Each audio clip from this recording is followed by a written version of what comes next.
What's up guys, and welcome to another masterclass, and today we're looking at how you can develop the perfect peak. So we all know if we want bigger, better arms, we've got to do curls, and if we want to get better angles, we've got to get a better peak. One exercise we can look at today is going to be the barbell curl, because this is one that with a few little changes, a few little tweaks and a bit of understanding, you can take a moderately decent exercise and make it into a gym peak building winner. So as I've been saying, how do we start these things? We start right, we'll finish right. Looking at common mistakes that we always make on this. From the pickup, it often starts, we have pronated shoulders, and then we'll end up coming back with this partial rep movement. Let's take a look at this. So you can see the elbows are kicking back, body's leaning forward. This leads to a body lean, hip kick, then from here, a pronation of the shoulders because of our body position. So this is activating traps because of the partial rep. So because we're not coming all the way back, the biceps not extending, traps are activating, and we end up with a movement that looks like this, which is probably only activating maybe 35%. What else we'll see is the lean back. A lean back. This is a common one with also an uncontrolled negative.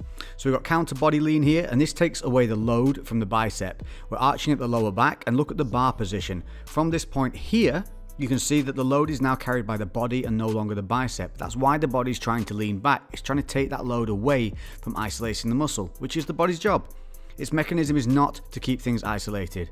So what happens is we end up with a movement that looks something like this, or a combination of both.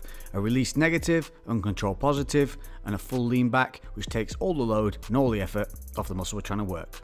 So how do we fix it? We set it up right, and again, scapular engagement can solve a lot of these things. So if we take a look here, we tuck the chin. This helps align the back and relaxes the traps.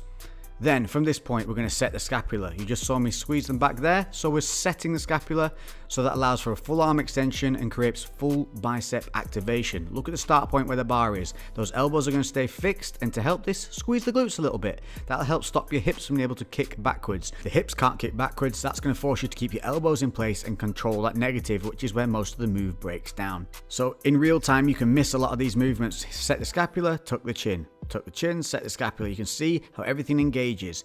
Then as we curl up, we've got no lean back. This forces all the load onto the bicep. Squeeze at the top. See how the back muscles stay engaged throughout, helping to stabilize the movement. A little squeeze of those glutes stops the hips kicking back on the negative, keeping those elbows in a fixed position, meaning we get maximum load on the biceps positive and negative part of the repetitions, which is going to build a better peak.